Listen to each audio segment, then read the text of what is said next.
नमस्कार, मी Niranjan. Easy news मध्ये आपल्या सर्वांचं मनपूर्वक स्वागत. भारताचे माजी पंतप्रधान मनमोहन सिंग यांच्या दुःखद निधनानंतर परवा मनमोहन सिंग यांचे अंतिम संस्कार झाले आणि नरेंद्र मोदी या अत्यंत क्षुद्र मनोवृत्तीच्या माणसाने मृत्यूनंतरही मनमोहन सिंग यांच्या कुटुंबाचा अपरिमित अपमान केला.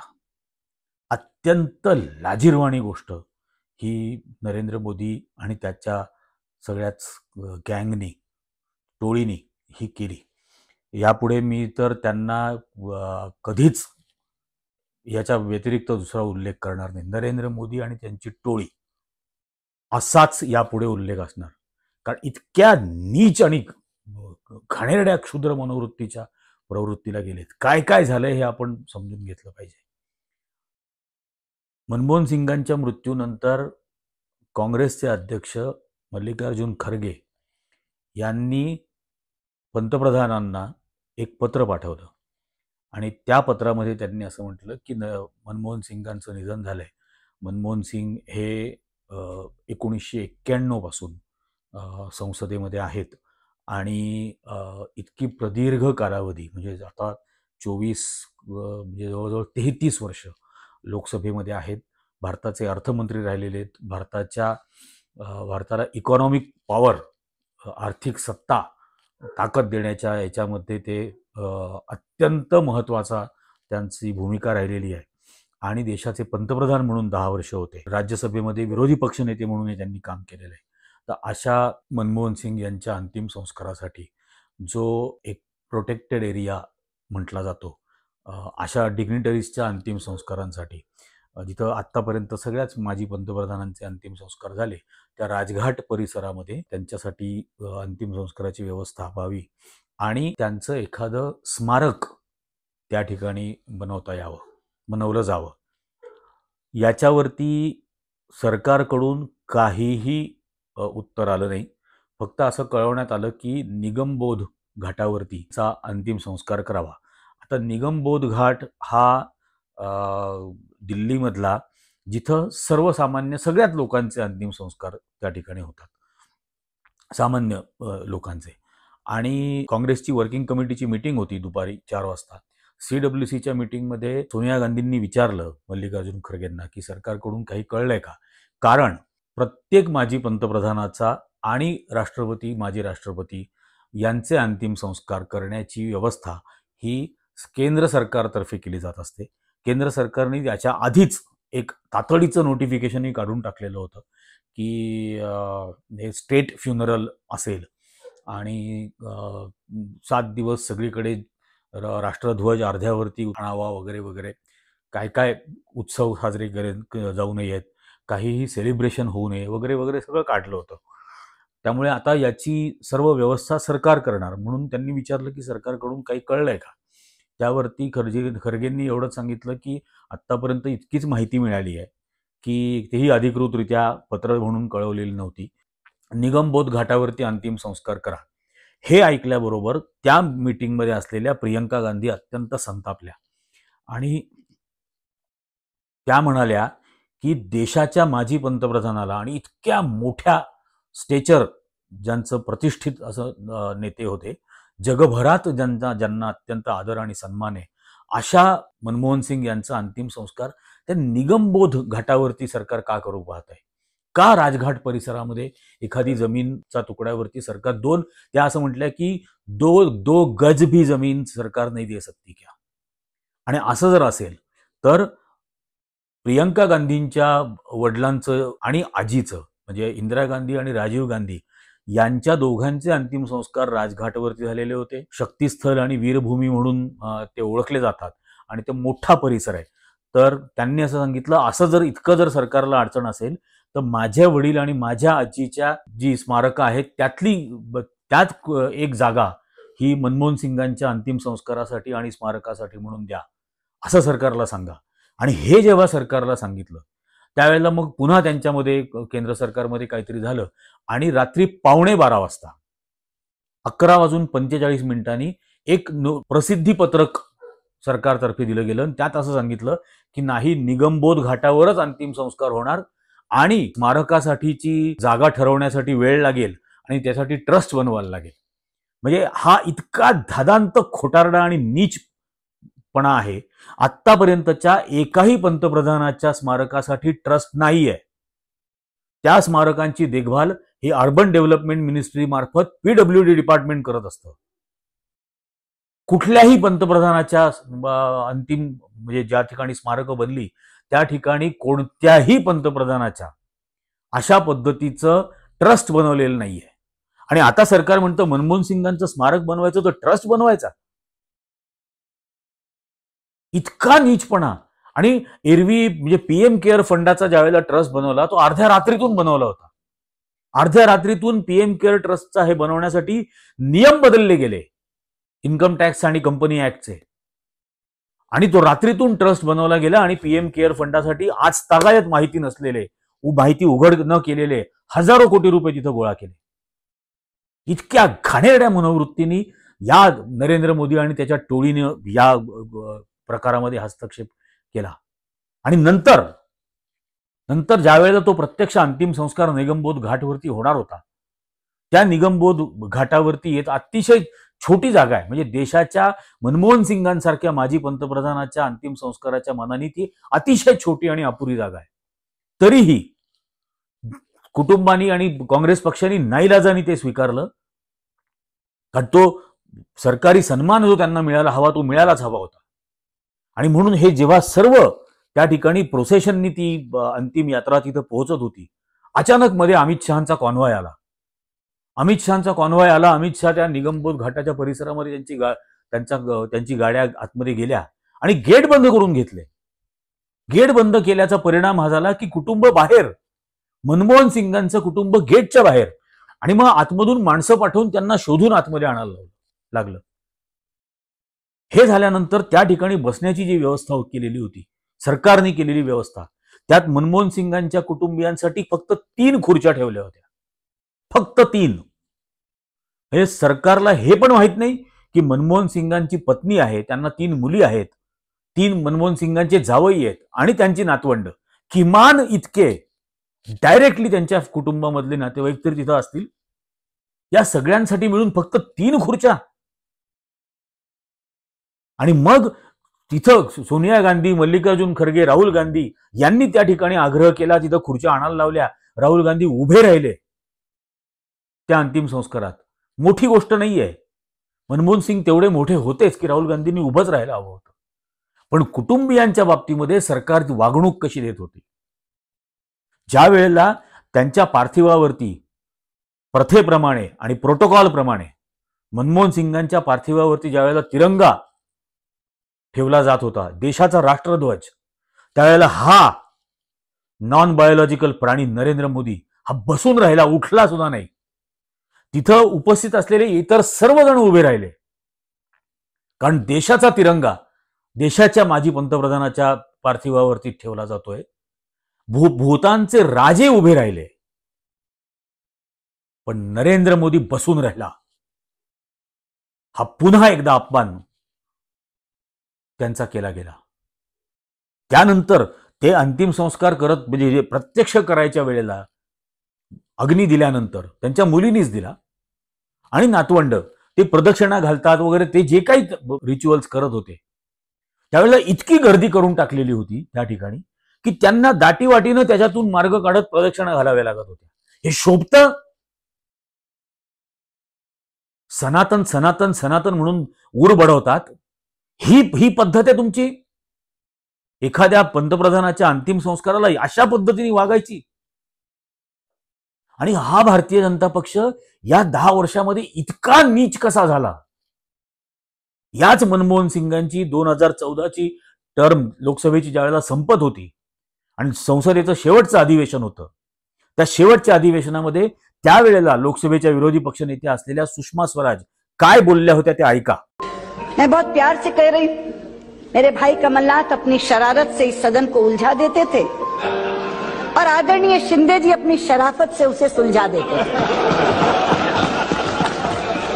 और इस शरारत और शराफत के बीच बैठी हुई सोनिया जी की मध्यस्थता, आदरणीय प्रधानमंत्री जी की सौम्यता, आपकी सहनशीलता और आडवाणी जी की न्यायप्रियता के कारण ये सदन चल सका। हे मनमोहन सिंगांच्या काळातलं संसदेतलं वातावरण होतं. आणि आज कल्पना करून बघा, सगळे छपरी भारतीय जनता पक्षाचे RSSच्या छपरी संस्कारांमधून आलेले इतक्या नीच मनोवृत्तीने वागतात एका देशाच्या प्रमुखाच्या, माजी प्रमुखाच्या अंतिम संस्काराच्या वेळेला. जो बायडेन सारखी लोक मेसेज पाठवतात, अमेरिकेच्या राष्ट्रपतींनी पाठवला, बराक ओबामांनी पाठवला, मलेशियाच्या प्राईम मिनिस्टरनी ट्विट केलं की मलेशियामधल्या राष्ट्रीय आंदोलनाच्या वेळेला ज्यावेळेला ते तुरुंगात होते तेव्हा मनमोहन सिंगांनी त्यांना विचारलं होतं, तुमच्या मुलांच्या शिक्षणाचा खर्च मी उचलू का, आणि मी सदैव ऋणी राहीन त्यांचा. हे मनमोहन सिंग होते. आणि हा नीच टवाळखोर आता झालेला आहे. वागणूक अशा पद्धतीने दिली जाते. काय मनमोहन सिंग होते. त्या माणसाला कधीही त्यांनी त्याच्या गरिबीचे आणि दारिद्र्याचे पाढे वाचले नाहीत, लोकांची सहानुभूती मिळवण्याचे प्रयत्न केले नाहीत. पाकिस्तानमध्ये म्हणजे किती धक्कादायक गोष्ट आहे की पाकिस्तानमध्ये मनमोहन सिंगांचा जन्म झाला, त्यांचं कुटुंब तिथं होतं. फाळणीनंतर ज्यावेळेला कत्तली होत होत्या त्यावेळेला ते भारतामध्ये आले. ते मनमोहन सिंगांचं पाकिस्तानमधलं घर पाकिस्तान सरकारने राखून ठेवलंय, प्रिझर्व्ह केलंय. आणि ते म्हणतात की इथं आम्ही आता एखादं शाळा काढू किंवा कॉलेज काढू. त्यांनी ट्विट केलं, पीटीआयनी ते रिट्विट केलं. आणि इथं देशाच्या पंतप्रधानाला राजघाटवरती जागा दिली जात नाही. या माणसाकडून कधीही गरिबीचे ढिंडोरे पिटले नाहीत. तंबूमध्ये राहत होते, फाळणीनंतर निर्वासितांच्या छावण्यांमध्ये. गरीब देश होता पण देशातर्फे मोफत शिक्षण दिलं जात होतं. त्या पद्धतीने त्यांनी शिक्षण घेतलं, स्कॉलरशिप मिळवल्या. 10वी नंतर 11वीला ज्यावेळेला कॉलेजमध्ये दुसऱ्या शहरात जायचं वेळ आली तोपर्यंत मनमोहन सिंगांच्या पायात बूट नसायचे, चपला नसायच्या. पहिल्यांदा त्यांच्या आयुष्यातल्या चपला त्यांच्या एका लांबच्या नातेवाईकांनी त्यांना विकत घेऊन दिल्या. काल पंकज पचौरी हे जे पूर्वी NDTV मध्ये पत्रकार होते, खूप नामांकित आहेत, अत्यंत आदरणीय आहेत, आणि जे मनमोहन सिंगांचे माध्यम सल्लागार म्हणून काम करत होते, त्यांच्याशी बोलल्यानंतर हे किस्से कळलेत की 10वी नंतर पहिल्यांदा पायातल्या चपला त्या माणसाने घेतल्या विकत. संपूर्ण शिक्षण स्कॉलरशिपवर केलं. ऑक्सफर्ड आणि केम्ब्रिजमध्ये PhDs केल्या, DPhil केलं. सर्वात मोठी पदवी म्हटली जाते. आणि खऱ्या डिग्र्या आहेत, या टिनपाट सारख्या खोट्या डिग्र्या नाहीत. खरी डिग्री त्यांनी मिळवली. काय काय नाही केलं. साऊथ कमिशनमध्ये काम केलं, वर्ल्ड बँकेसाठी काम केलं, भारताचे रिझर्व्ह बँकेचे गव्हर्नर म्हणून राहिले. ही गरिबी त्यांनी बघितली होती. दिल्ली युनिव्हर्सिटीमध्ये प्रोफेसर म्हणून ज्यावेळेला पहिली नोकरी लागली त्यावेळेला सायकलवर जायचे दिल्ली युनिव्हर्सिटीमध्ये. इंग्लंडमध्ये शिकत असताना स्कॉलरशिप पुरेशी नव्हती म्हणून दुपारच्या वेळेला फक्त एक चॉकलेट खायचे, कारण त्यातल्या शुगरमधून कॅलरीज मिळतात म्हणून एक चॉकलेट दिवसा आणि फक्त रात्री जेवण. असं करून शिकलेला हा माणूस होता. आणि म्हणून कुठलीही योजना, कुठलंही धोरण करत असताना या मनमोहन सिंगांच्या डोळ्यासमोर या देशातला गरीब सर्वात पहिल्यांदा असायचा. आणि म्हणून या देशात शिक्षण हा मूलभूत हक्क केला, राईट टू एज्युकेशन केला, राईट टू एम्प्लॉयमेंट केलं, राईट टू इन्फॉर्मेशन केलं, की नागरिकांना माहिती मिळालीच पाहिजे जी हवी असेल ती. पहिल्यांदा या देशामध्ये, या देशातल्या सर्व शेतकऱ्यांसाठी, उद्योगपती नाही, देशातल्या सर्व शेतकऱ्यांसाठी 71,000 कोटी रुपयाची कर्जमाफी मनमोहन सिंग यांनी पंतप्रधान म्हणून दिली. लाखो कोट्यावधी कुटुंब वाचले असतील त्या कर्जमाफीतून. आत्महत्येच्या टोकावर पोहोचलेली शेतकऱ्यांची अवस्था होती. मनमोहन सिंगांनी वाचवलं. लक्षावधी शेतकऱ्यांचे प्राण वाचवले. पहिल्यांदा त्यावेळेला शेतकऱ्यांच्या MSPs मध्ये सातत्याने दरवर्षी वाढ होत होती आणि सबस्टॅन्शियल वाढ त्या काळात केली जात होती. हा मनमोहन सिंग असे पंतप्रधान होते ज्यांच्याकडे पंतप्रधान होण्याच्या आधीपासून अमेरिकेचा व्हिसा व्हॅलिड होता. इंग्लंडमध्ये समन्स नव्हतं निघालं जसं नरेंद्र मोदीवर निघालं होतं आणि वाजपेयींना वाचवावं लागलं, नाहीतर इंग्लंडमध्येच अटक झाली असती. यांना अमेरिकेने व्हिसा नाकारला, 10-12 वर्ष व्हिसा दिला नाही. जेव्हा पंतप्रधान झाले तेव्हा आपोआप डिप्लोमॅटिक व्हिसा मिळाला. म्हणून पंतप्रधान पद गेल्यानंतर पुन्हा जाऊ शकणार नाही अमेरिकेला. या मनमोहन सिंगांच्या मंत्रिमंडळामध्ये मनमोहन सिंगांचे गृहमंत्री आणि मनमोहन सिंगांचे राष्ट्रीय सुरक्षा सल्लागार असे नव्हते ज्यांच्यावरती खुनाच्या कटाचे आरोप होते किंवा ज्याच्या गृहमंत्र्याला कुठल्या मंत्र्याला तडीपार केलं गेलं होतं. हे मनमोहन सिंगांचं मंत्रिमंडळ असं नव्हतं. या अमित शहा आणि अजित डोवल यांना तर अमेरिकेत आणि कॅनडात पाऊल टाकता येणार नाही अशी अवस्था आहे. वॉरंट निघालेत अजित डोवलच्या नावाने. काय आणि मनमोहन सिंगांनी म्हणजे आता त्या टवाळखोर माणसाची 117वी मन की बात असणार आहे. योगायोगाची गोष्ट आहे. 10 वर्षाच्या पंतप्रधान पदाच्या काळामध्ये मनमोहन सिंग यांनी 117 प्रेस कॉन्फरन्स घेतल्या. 117. प्रत्येक परदेश दौऱ्यावरती, प्रत्येक वर्षी संसदेमध्ये. शेवटच्या त्यांच्या पत्रकार परिषदेला मनमोहन सिंग यांनी 62 प्रश्नांची उत्तरं दिली होती. आणि हा फक्त मन की बात. मनमोहन सिंगांना कधी टेलिप्रॉम्प्टर लागला नाही. मनमोहन सिंगांनी भाषण करत असताना कधीही कोणत्याही महिलेची रस्त्यावरच्या सडकछाप टवाळखोर माणसाप्रमाणे टिंगल टवाळी केली नाही. आपण काय ऐकलंय? दीदी ओ दीदी असं कोण बोलत होतं सडकछाप पद्धतीने? 55 करोड की गर्लफ्रेंड, सुनंदा पुष्कर बद्दल, सोनिया गांधींना जर्सी गाय, काँग्रेस की विधवा. मनमोहन सिंग हे सन्मान करणारे होते. या अशा गलिच्छ पद्धतीने त्यांनी कधी वागले नाहीत. संसदेचं सत्र त्यांनी नेहमी अटेंड केलं. नेहमी मनमोहन सिंगांनी लोकसभेत आणि राज्यसभेत मिळून 1198 जवळ 1200 भाषणं त्यांनी लोकसभेत आणि राज्यसभेत दिली. दर 3 दिवसाला एक. विचार करून बघा आज काय आपण पाहायला मिळतंय. एखाद दिवस अर्धा पाऊण तास फक्त भाषण करण्यापुरता हा नॉन बायोलॉजिकल प्राणी संसदेत येतो. अदरवाईज हा फिरकत पण नाही त्या संसदेत. ही संसदीय लोकशाही बद्दलची या माणसाला असलेली आस्था. त्यांनी अपोजिशनला, विरोधी पक्षांना मनमोहन सिंगांनी कधीही शत्रूसारखं वागवलं नाही. प्रतिस्पर्धी म्हणून वागवलं, कधीही शत्रू म्हणून वागवलं नाही. आणि म्हणून त्यांचा सन्मान विरोधी पक्ष सुद्धा त्या काळामध्ये ठेवण्याचा प्रयत्न करायचा. त्यांनी कधीही भोकाड पसरलं नाही की मी 18 तास काम करतो. काम करून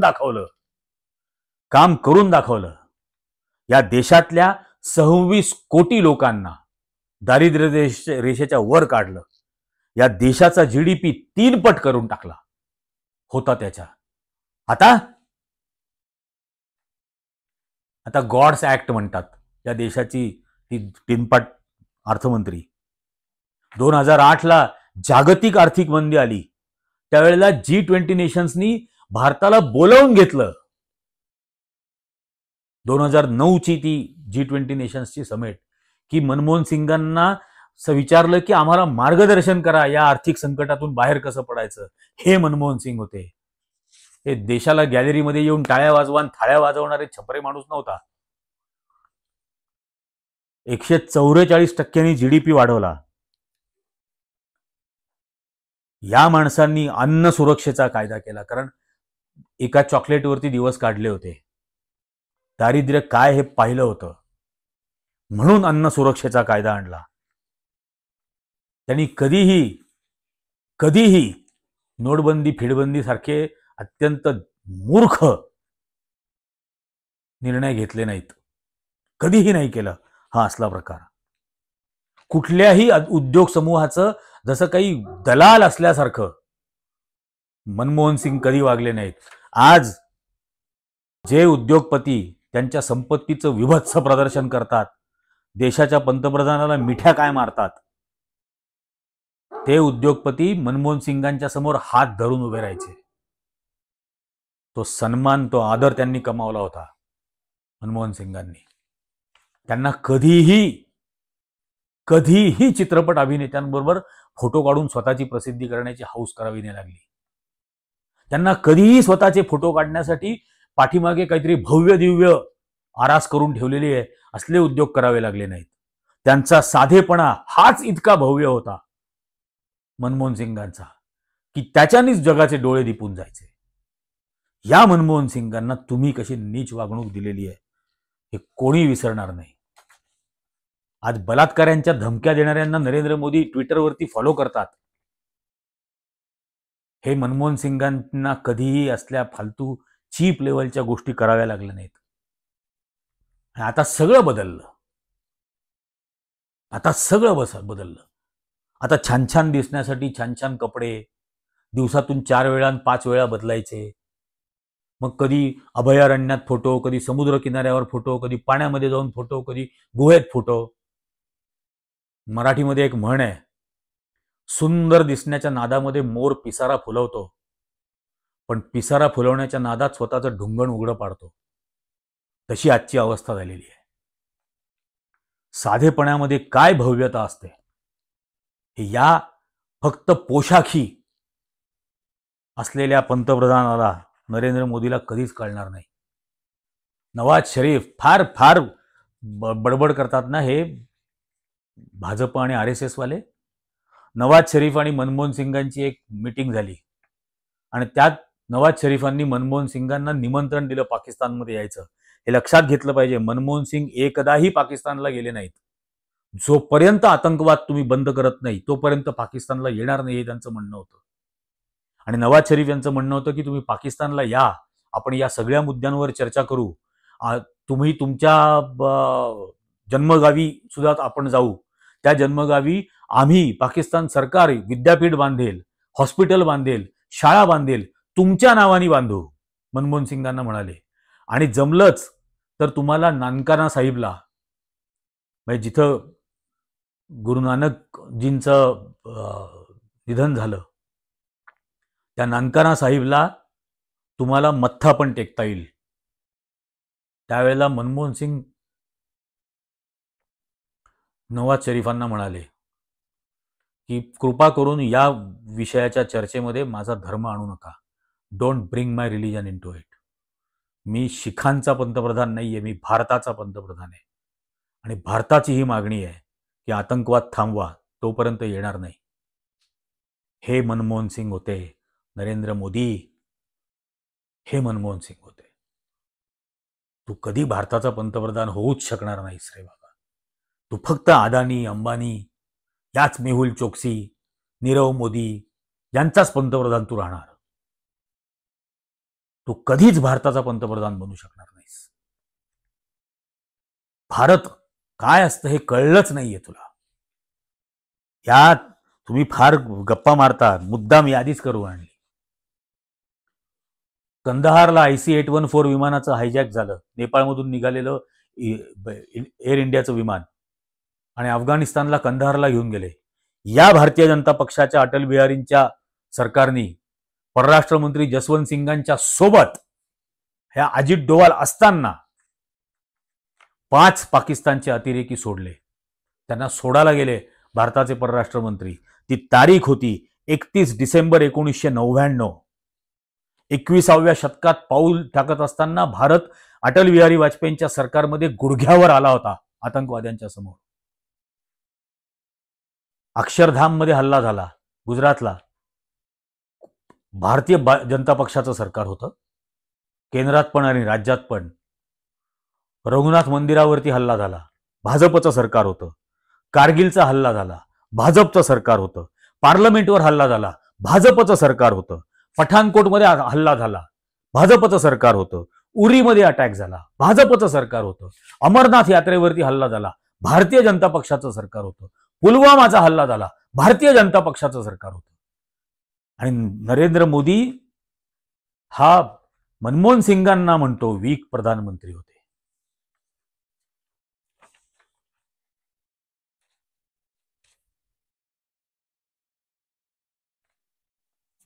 हे लक्षात घेतलं पाहिजे. मनमोहन सिंग हे अत्यंत नम्र होते. ते बिनफळाची झाडं असतात ना, ताठ असतात उभी, पण फळ नसतं त्याच्यावर. फळ ज्या झाडांना येतं ती झाडं झुकलेली असतात. खरोखर मनमोहन सिंग महान होते, म्हणून अत्यंत नम्र होते. हे या देशाच्या, या नरेंद्र मोदी आणि त्याच्या पक्षाला आणि त्यांच्या मातृ संघटनेला RSSला कधीच कळणार नाही. पण हा मनमोहन सिंगांचा जो अपमान केलेला आहे तुम्ही, इतकंच लक्षात ठेवा की मनमोहन सिंग आणि मनमोहन सिंगांना मानणारे, ओळखणारे जितके सज्जन लोक या जगात आहेत, त्या सर्वांचा तळतळाट लागेल तुम्हाला. त्या माणसाच्या माणुसकीचा, माणसाच्या संवेदनशीलतेचा, माणसाच्या कष्टाचा, परिश्रमाचा, प्रामाणिकपणाचा आणि सर्वसामान्य माणसाची सेवा करण्याबद्दलची जी बांधिलकी आहे, या प्रत्येक गोष्टीचा तुम्ही अपमान केलेला आहे. 100% याची फळं भोगावी लागतील. इजी न्यूजच्या आजच्या भागात इतकंच. पण इजी न्यूजचे व्हिडिओज जास्तीत जास्त जणांनी लाईक करा, जास्तीत जास्त जणांना याची लिंक शेअर करा आणि सर्वांना इजी न्यूज चॅनल सबस्क्राईब करायला सांगा. जोपर्यंत तुमचं समर्थन आहे तोपर्यंतच आम्ही सतत अशा पद्धतीने सत्य सांगणं आणि या सैतानांना शर्मिंदा करण्याचं काम करत राहू. धन्यवाद.